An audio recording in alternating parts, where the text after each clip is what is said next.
अस्सलाम वालेकुम नाजरीन, आप देख रहे हैं INN चैनल। मैं हूं शेख अहमद अली। आज की ख़ास बात में हम देखेंगे कई अहम कौमी और बैनुल अक़वामी ख़बरें। बैनुल अक़वामी मालियती फ़ंड यानी इंटरनेशनल मॉनेटरी फ़ंड ने हिंदुस्तान की इक़्तिसादी शरह-ए-नमो में दूसरी मरतबा तख़फ़ीफ़ की है। IMF ने इसे माली साल 2022-23 के लिए 7.4% से कम करके 6.8% कर दिया है। IMF का कहना था कि बदतरीन दौर का आना अभी बाकी है और साल 2023 में बहुत से लोगों के लिए कसाद बाजारी जैसे हालात पैदा होंगे, यानी रिसेशन आएगा। ख्याल रहे कि जुलाई में IMF ने हिंदुस्तान की शरह नमो में 0.8% 0.8% की कमी की थी और इसे 8.2% से कम करके 7.4% कर दिया था। IMF का कहना था कि आलमी अवामिल और सख्त मालियती पॉलिसी के असरात के बायस हिंदुस्तान की इक़्तिसादी तरक्की की शरह कम रह सकती है।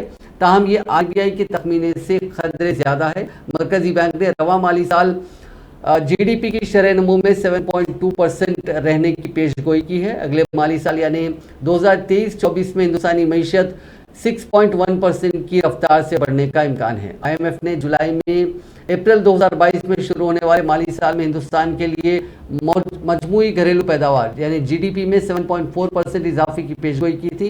ये पेशगोई रवा साल जनवरी में लगाए गए 8.2% के अंदाजे से कम थी। कांग्रेस पार्टी ने आज मोदी सरकार पर जमकर निशाना साधा। कांग्रेस की कौमी तर्जुमान सुप्रिया श्रीकांत ने कहा कि इंटरनेशनल मॉनेटरी फंड ने मोदी सरकार की पोल खोल दी है।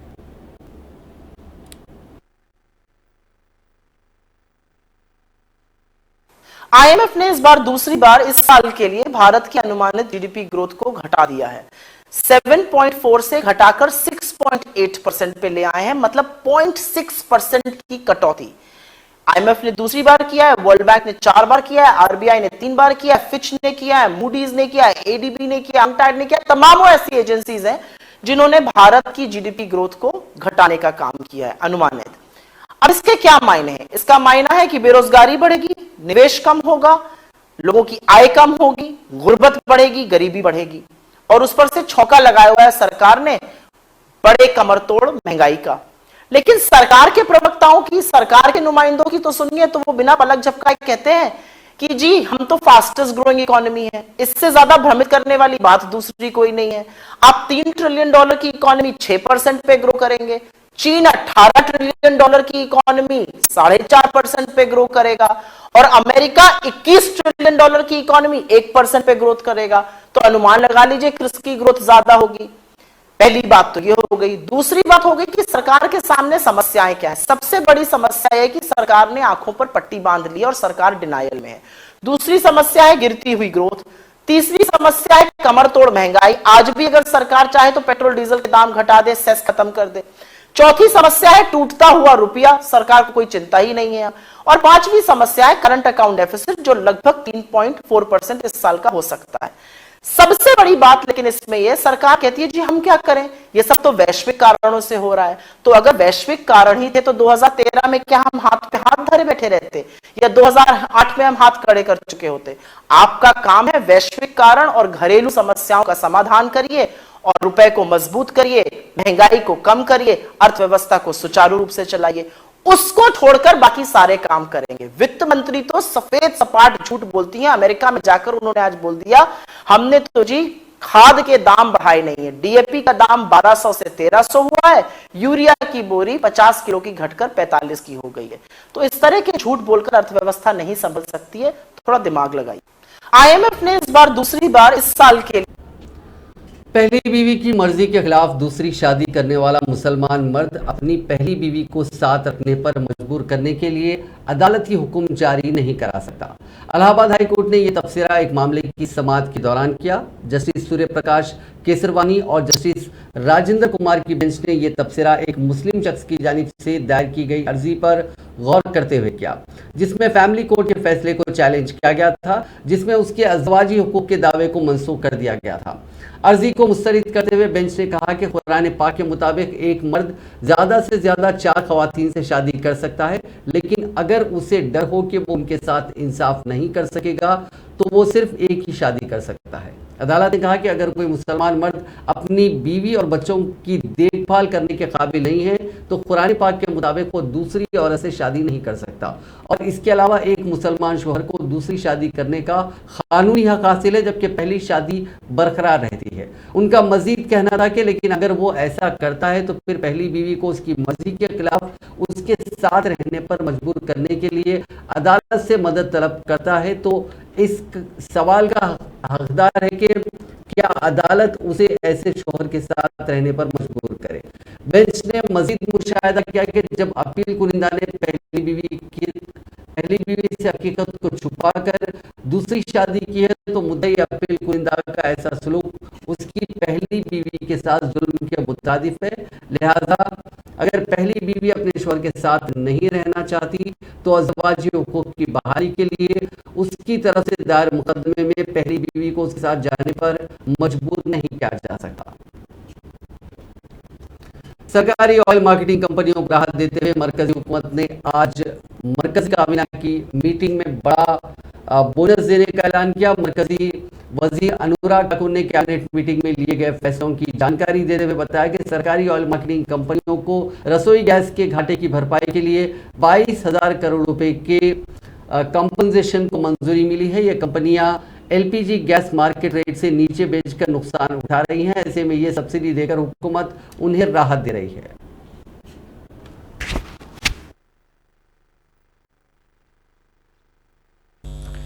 एक और निर्णय जो prime minister development initiative for north eastern region है, पीएम डिवाइन, जिसकी घोषणा बजट सत्र में, बजट के समय 2022-23 में वित्त मंत्री जी ने की थी। पीएम डिवाइन योजना को भी मंजूरी आज केंद्रीय मंत्रिमंडल ने दी है प्रधानमंत्री मोदी जी के नेतृत्व में, और ये 100% केंद्रीय वित्त पोषण के साथ साथ एक सेंट्रल सेक्टर स्कीम है। इसके लिए 6,600 करोड़ रुपया 2022-23 से लेकर 2025-26 तक 15वें वित्त आयोग की अवधि के शेष तक इसको मंजूरी दी गई, जो 4 साल की अवधि है। पीएम डिवाइन के जो मूल उद्देश्य हैं वो पीएम गति शक्ति की भावना के अनुरूप इंफ्रास्ट्रक्चर फंड करना, पूर्वोत्तर की जरूरतों के आधार पर सामाजिक विकास परियोजनाओं का समर्थन करना, युवाओं और महिलाओं के लिए आजीविकाओं की गतिविधियों को सक्षम करना, और विभिन्न क्षेत्रों में डेवलपमेंट गैप्स को भरने का काम भी करेंगे। इसकी 500 करोड़ तक की लिमिट रहेगी। सोशल डेवलपमेंट के काम आएगा, लाइवलीहुड के काम आएगा, और हम पूर्व की सरकारों की तरह नहीं, हम एक्ट ईस्ट पॉलिसी के अंतर्गत काम करते हैं। चाहे आपने पहले आधारभूत ढांचा देखा हो या अब पीएम डिवाइन योजना हो, यह भी उसी दिशा में काम कर रही है। दूसरा निर्णय आपने देखा, दुनिया भर में एलपीजी के दाम बहुत बढ़ गए हैं। कुल मिला के देखा जाए लगभग 300% दाम दुनिया के कई देशों में एलपीजी के बढ़े हैं। जहां एक और भारत सरकार ने मुफ्त अनाज देने का काम भी किया था, मुफ्त वैक्सीन देने का काम भी किया, वहां पर साथ ही साथ किसानों के ऊपर बढ़ते हुए खाद के दाम के भी बोझ नहीं पड़ने दिया। उसी तरह से ही बढ़े हुए जो दुनिया भर के दाम है उसके मुकाबले भारत में बहुत कम है। उसका बोझ जो हमारी पेट्रोलियम कंपनीज हैं, पब्लिक सेक्टर अंडरटेकिंग की जो ऑयल मार्केटिंग कंपनीज हैं, जून 2020 से लेकर जून 2022 तक 22,000 करोड़ रुपए का जो इन्होंने खर्चा वहन किया है। वन टाइम ग्रांट भारत सरकार 22,000 करोड़ रुपए की दे रही है, ताकि आम नागरिक के ऊपर, देश की सामान्य जनता जो हमारे देश के नागरिक है उसके ऊपर इसका बोझ ना पड़े। तो उसके लिए one time grant public sector undertaking की ऑयल मार्केटिंग कंपनीज को दी गई हैं, जिसमें इंडियन ऑयल कॉर्पोरेशन लिमिटेड है, भारत पेट्रोलियम कॉर्पोरेशन लिमिटेड है और हिंदुस्तान पेट्रोलियम कॉर्पोरेशन लिमिटेड है। भारत जोड़ो यात्रा की क़यादत करते हुए कर्नाटका में पदयात्रा पर निकले हुए कांग्रेस के साबिक़ सदर राहुल गांधी ने कहा कि रियासत यानी कर्नाटका की भारतीय जनता पार्टी हुकूमत नौकरियों और पुलिस सब इंस्पेक्टर की नौकरियों की नीलामी कर रही है। मिसाल के तौर पर एक मामूली पोस्ट पर तकरीबन 1 करोड़ रुपए में भर्ती की जा रही है। राहुल गांधी ने कहा कि कर्नाटका में लोग कहते हैं कि रियासत में नौकरियों के नाम पर लूटमार हो रही है। रियासती हुकूमत में मुख्तलिफ ओहदों के लिए रुश्वत मुकर्रर है। किस पोस्ट पर नौकरी हासिल करने के लिए कितनी रकम अदा करनी पड़ती है। कर्नाटका में मुलाजिमतों के लिए कमीशन लिया जा रहा है। अगर सरकारी काम करना है तो उसके लिए ठेका देना है तो इसके लिए ठेकेदारों से कमीशन लिया जा रहा है। राहुल गांधी ने ट्वीट किया कि कर्नाटका में बीजेपी हुकूमत नौकरियों की नीलामी में मुलविस है, जहां पुलिस सब इंस्पेक्टर का ओहदा 80 लाख रुपए में फरोख्त किया जा रहा है।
कांग्रेस ने महाराष्ट्र के अंधेरी जमीनी इंतखाब में उद्धव ठाकरे की तायद करने का ऐलान किया। उद्धव ठाकरे ने जमीनी इंतखाब में तायद के लिए सोनिया गांधी को थैंक यू कहा। उद्धव ठाकरे ने सोनिया गांधी को शुक्रिया अदा करने के लिए कॉल किया। बताया जा रहा है कि दोनों कायदीन के बीच रियासत की मौजूदा सियासी सूरत हाल को लेकर बातचीत भी हुई। सदर जमहूरिया द्रौपदी मुर्मू त्रिपुरा के 2 रोजा दौरे पर चारशंबे को वहां पहुंची और शुमाल मशरक़ी रियासत का यह उनका पहला दौरा है। रियासत में नकलो हरकत 2 दिन के लिए आर्जी तौर पर बंद रहेगी और साथ ही रियासती पुलिस ने अवामी मकामात पर बड़ी तादाद में सिक्योरिटी एहलकारों को तैनात किया है। सदर जमहूरिया के दौरे के मौके पर समाज दुश्मन अनासिर पर नजर रखने के लिए काफी बंदोबस्त किया गया है। सदर जमहूरिया का हवाई अड्डे पर गवर्नर सत्यदेव नारायण आर्या, वजीर आला मानिक साहा और उनकी काबीना के साथियों और रियासत के आला हुक्काम ने इस्तकबाल किया।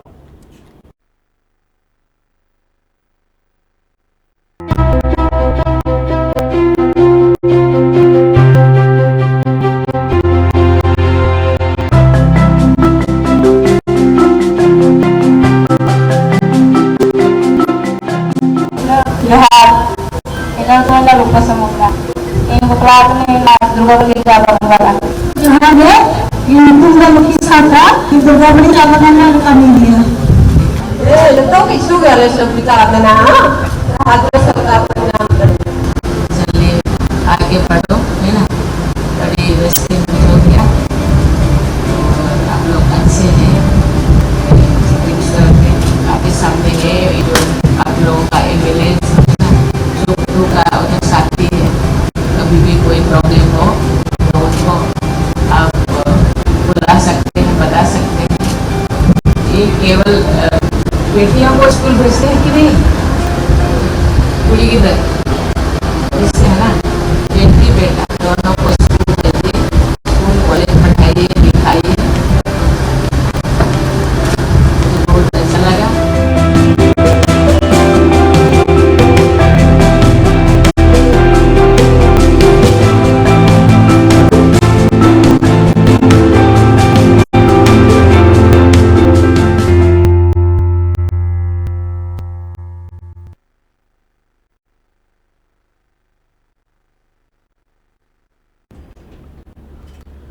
सुप्रीम कोर्ट ने नोटबंदी पर मरकजी हुकूमत और रिजर्व बैंक ऑफ इंडिया को नोटिस जारी किया है। 5 जजों वाली कॉन्स्टिट्यूशनल बेंच ने 9 नवंबर तक ये बताने को कहा कि किस कानून के तहत उन्होंने 1000 और 500 रुपए के नोट बंद किए थे। कोर्ट ने हुकूमत और आरबीआई को हलफनामे में अपना जवाब देने को कहा।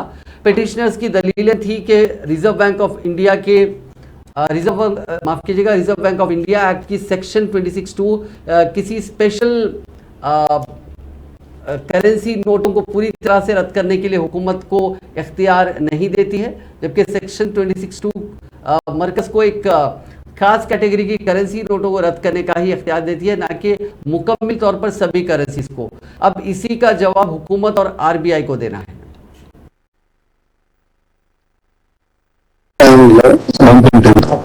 On 15th, जंगी तैयारा मिग 29 चारशंबे के रोज गोवा में तकनीकी खराबी की वजह से गिरकर तबाह हो गया। राहत की बात यह है कि तैयारे का पायलट बाहिफाजत निकलने में कामयाब रहा। बहरिया के मुताबिक तैयारा मामूल की परवाज पर था, लेकिन हवाई पट्टी पर वापसी के दौरान उसमें तकनीकी खराबी पैदा हो गई। तैयारे का पायलट बर वक्त महफूज उतरने में कामयाब रहा। सर्च ऑपरेशन के दौरान पायलट को फौरी तौर पर ट्रेस कर लिया गया और इत्तलात के मुताबिक पायलट की हालत मुस्तहकम है। तैयारा हादसे की वजूहात जानने के लिए बोर्ड ऑफ इंक्वायरी तश्कील दे दी गई है। केरला के इंसानी बली मामले ने रियासत के साथ पूरे मुल्क को हिला कर रख दिया है। इस सनसनीखेज वारदात में 2 खवातीन को जुबाह किया गया, टुकड़े करके लाशों को घर के अगबी हिस्से में दफन कर दिया गया। पुलिस ने इस कत्ल की वारदात के सिलसिले में एक जोड़ा समेत 3 मुलजिमीन को गिरफ्तार किया। एक रिपोर्ट के मुताबिक कोची के पुलिस कमिश्नर ने चारशंबे के रोज शुबा जाहिर करते हुए कहा कि मुलजिमान ने गालिबन मकतूल खवातीन का गोश्त भी खाया था।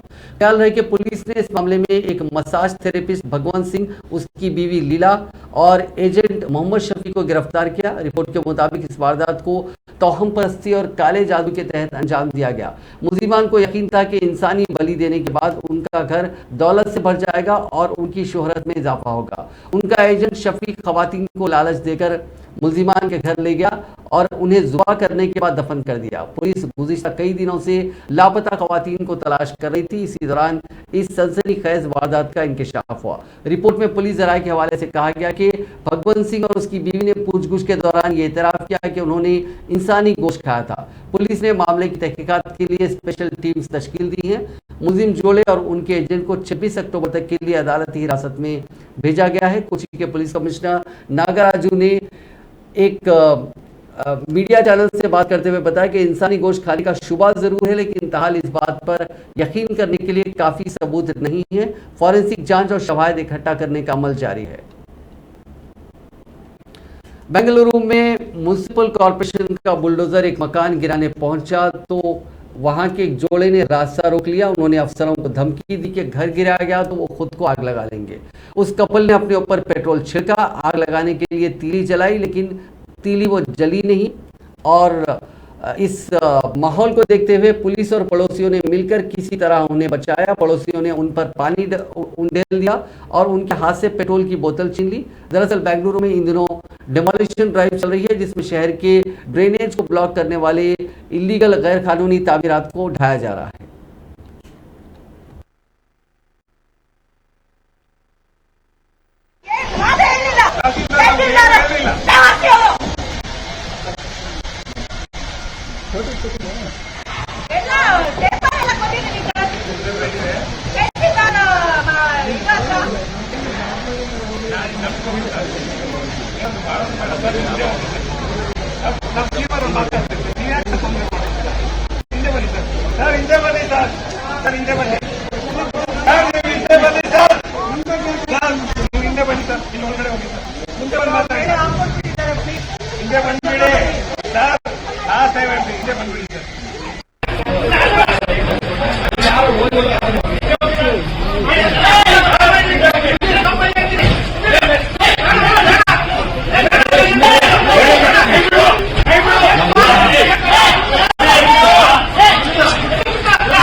पंजाब के लुधियाना में ट्रेन पर स्टंट करते वक्त एक नौजवान की जान चली गई।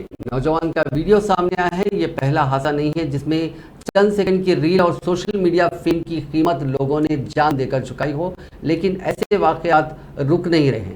नौजवान के पास से मोबाइल आईडी जैसी कोई चीज नहीं मिली। ऐसे में अभी तक उसकी शिनाख्त नहीं हो पाई है। नौजवान दिल्ली जा रही मालवा एक्सप्रेस में चढ़ा था।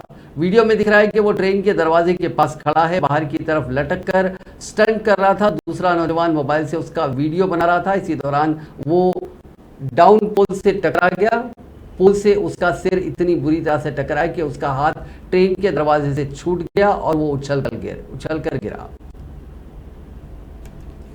बिहार के छपरा सीवान हाईवे पर मंगल की शाम को एक दिल दहला देने वाला हादसा पेश आया। वहां बिहार पुलिस के जवानों को ले जा रही एक बस और बाइक की टक्कर से बस के फ्यूल टैंक में धमाका हो गया। इससे बस में आग लग गई। उधर बस की चपेट में आई एक बाइक सवार जिंदा जल गया और उसके 2 साथियों की टक्कर से मौत हो गई। हादसा देवरिया गांव के पास पेश आया। दरअसल टक्कर के बाद एक नौजवान बाइक समेत बस के नीचे जा फंसा और उसके साथ 900 फीट तक खिसकता चला गया। इसी दौरान बस का फ्यूल टैंक फट गया और आग लग गई। नौजवान भी जिंदा जल गया। सबसे हैरान करने वाली बात यह रही कि पुलिस एहलकार अपनी जान बचाने के लिए बस से उतरकर भाग गए। वो मदद करने के बजाय वीडियो बनाते रहे। कोई भी जख्मियों की मदद के लिए आगे नहीं आया। पंजाब और हरियाणा हाईकोर्ट ने आज आम आदमी पार्टी के सरबराह अरविंद केजरीवाल के खिलाफ बयान देने के मामले में पार्टी के साबिक लीडर और शायर कुमार विश्वास और बीजेपी लीडर तेजेंद्र पाल सिंह बग्गा के खिलाफ दर्ज एफआईआर को मंसूख करने का हुक्म दिया। कुमार विश्वास ने अरविंद केजरीवाल पर इल्जाम आयद किया था कि उनके अलहदगी पसंदों से मुबैना रवाबित है। इस मामले में कुमार विश्वास के खिलाफ आईपीसी की सेक्शन 153, 153A, 505 और दीगर दफात के तहत मुकदमा दर्ज किया गया था। अजय देवगन और सिद्धार्थ मल्होत्रा की फिल्म थैंक गॉड के खिलाफ सुप्रीम कोर्ट में पिटीशन दाखिल की गई है। पिटीशन में इल्जाम लगाया गया कि फिल्म में भगवान चित्रगुप्त की बेइज्जती हुई है। इससे चित्रगुप्त को मानने वाले करोड़ों लोगों के जज्बात हर्ट होते हैं। ये petition Shri Chitragupta welfare trust नाम की इंस्टीट्यूशन ने दाखिल की है। फिल्म 25 अक्टूबर को रिलीज होगी। एयरटेल ने 5G खिदमात का इंतजार कर रहे ग्राहकों को बड़ी सौगात दी है। एयरटेल ने दिल्ली, मुंबई, चेन्नई, बेंगलुरु, हैदराबाद, सिलीगुड़ी, नागपुर और वाराणसी में अपनी एयरटेल 5G प्लस सर्विसेज शुरू की है। यह खिदमत जल्द ही फेज वाइज तरीके से मुल्क के सभी अहम शहरों में शुरू होगी। ये एयरटेल के स्टोर्स पे आप जाके इसकी और मज़ीद तफसीलात मालूम कर सकते हैं। अगर आपके पास स्मार्टफोन 5G रेडी है या नहीं, पहले आप ये देख लें। अगर आपका फ़ोन 5G रेडी है तो आप 5G खिदमात अपने फ़ोन पर हासिल कर सकते हैं। पीएनबी घोटाले में वांटेड हीरा कारोबारी नीरव मोदी को भारत आने में डर लग रहा है। लंदन की एक जेल में कैद नीरव ने साइकियाट्रिस्ट को बताया कि इंडिया एक्स्ट्राडिट किए जाने पर वो या तो मारा जाएगा या खुदकुशी कर लेगा। उसने बताया कि आखिरकार उसे जेल में ही मरना है। नीरव मोदी पर मेहुल चौकसी के साथ मिलकर पंजाब नेशनल बैंक से 14,500 करोड़ रुपए की धोखाधड़ी करने का इल्जाम है। फरवरी में ब्रिटेन की वेस्टमिंस्टर कोर्ट ने मोदी के खिलाफ एक्स्ट्राडिशन को मंजूरी दी थी। इस फैसले के खिलाफ उसने लंदन हाईकोर्ट में अपील की है।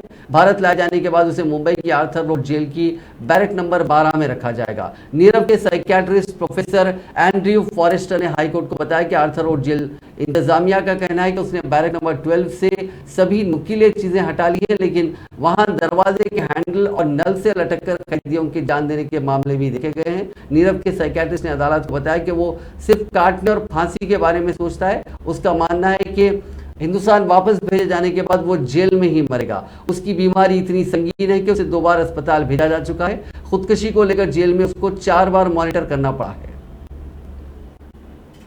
वजीर खजाना निर्मला सीतारमण ने चारशंबे के रोज अमरीकी वजीर खजाना जेनेट बेलन के साथ मौजूदा आलमी माशी सूरत हाल पर तबादला ख्याल किया। सीतारमण ने इस दौरे में सबसे पहले अमरीकी वजीर खजाना से मुलाकात की। इस दौरान उन्होंने बेलन को नवंबर में हिंदुस्तान में मुनक़िद होने वाली US India economic and financial cooperation meeting में शिरकत की दावत भी दी। वजीर खजाना बनने के बाद बेलन का यह पहला हिंदुस्तानी दौरा होगा। सीतारमण और बेलन ने दोनों ममालिक के बाहमी मफादात पर भी तबादला ख्याल किया। इस दौरान उन्होंने हिंदुस्तान के जेर सदारत होने वाली G20 इजलास से मुताल्लिक उमूर पर भी तबादला ख्याल किया। सऊदी हुकूमत की जानिब से हरमैन शरीफैन आने वालों की खिदमत के मियार को बेहतर से बेहतर करने की सही जारी रहती है। इसकी एक मिसाल हालिया रिपोर्ट में सामने आई, जिसमें बताया गया है कि मस्जिद हराम में ऐसे मुलाजमीन और खिदमतगारों को तैनात किया गया है जो आने वाले मुतमरीन और ज़ायरीन से 50 ज़बानों में गुफ्तगू कर सकते हैं और उनको 50 ज़बानों में रहनुमाई फराहम कर सकते हैं। मस्जिद हराम के उमूर के जनरल प्रेसिडेंसी में ज़बानों और तर्जुमे की एजेंसी ने ज़बानों और तर्जुमे के अपने मंसूबे को मुकम्मल कर लिया है और अब मस्जिद हराम के कॉरिडोर्स में ज़बानों की तादाद को आलमी ज़बानों में 50 आलमी ज़बानों में बढ़ा दिया गया है। ज़ायरीन को इन 50 ज़बानों में तर्जुमे की सहूलत 24 घंटे फराहम रहती है। एजेंसी बराए ज़बानों तर्जुमा का हदफ था कि ज़ायरीन को उनकी मादरी ज़बानों में खिदमत फराहम की जाए और साइल को मस्जिद हराम के अंदर और बाहर मकामात का अंदाज़ा लगाने के लिए रहनुमाई फराहम की जाए। नमाज के औकात, दौरों की तारीख, लेक्चर्स और असबाह के बारे में सवालात के जवाबात और इस्तिफसारात के बारे में वक्ती रहनुमाई सब उनकी मादरी ज़बान में की जा सके, इसीलिए मस्जिद हराम में तर्जुमे का प्रोजेक्ट शुरू किया गया था। इस प्रोजेक्ट में सरकारी इदारों और दीगर शराकतदारों का ताउन हासिल किया गया। सिक्योरिटी हुक्काम, हज व उम्रा की वजारत, सऊदी रेड क्रिसेंट अथॉरिटी और दीगर इदारों के दरमियान राब्ते कायम करके मस्जिद हराम के उमूर को चलाया जा रहा है। इन सब का मकसद मस्जिद हराम में आने वालों को हर तरह से बेहतर सहूलत फराहम करना है।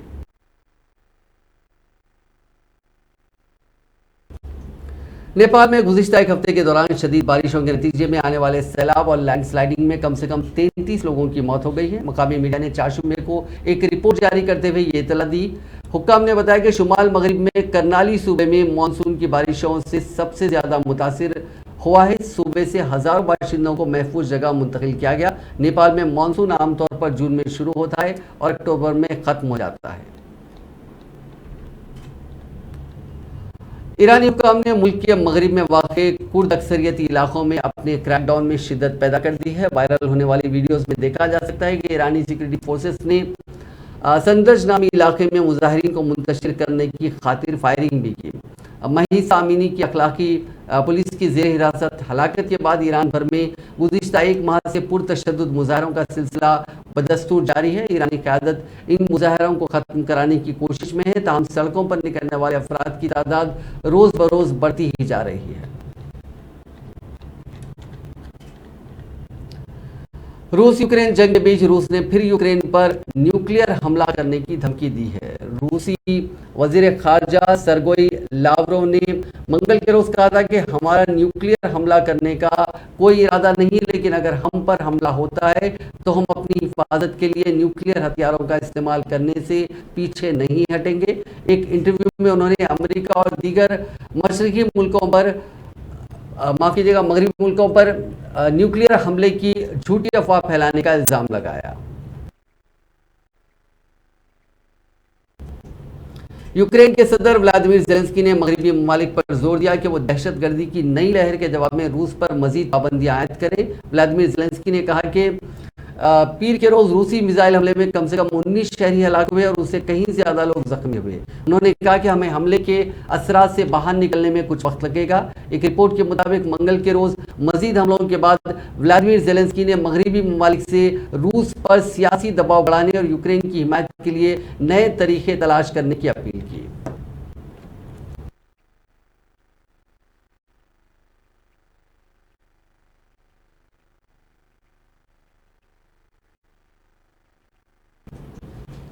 हिंदुस्तान की टीम में शामिल मोहम्मद शामी, मोहम्मद सिराज और Shardul Thakur international cricket council यानी T20 वर्ल्ड कप 2020 के लिए जुमेरात को ऑस्ट्रेलिया रवाना होंगे। एक रिपोर्ट में मालूमात दी गई हैं। ESPN क्रिकेट इन्फो ने बताया कि वर्ल्ड कप में हिंदुस्तान के इजाफी खिलाड़ी दीपक चाहर के कमर की चोट की वजह से T20 वर्ल्ड कप में खेलने के इम्कान तकरीबन खत्म हो गए हैं।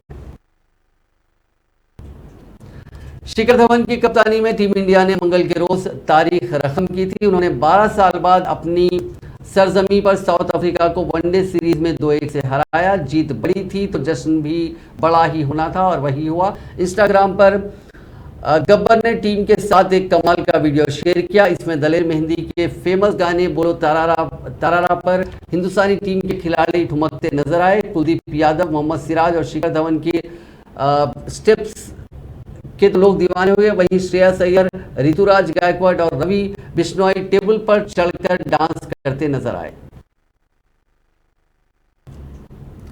नाज़रीन, आज की खास बात में बस इतना ही। आपसे कल मुलाकात होगी नई खबरों के साथ। आप देखते रहिए INN चैनल।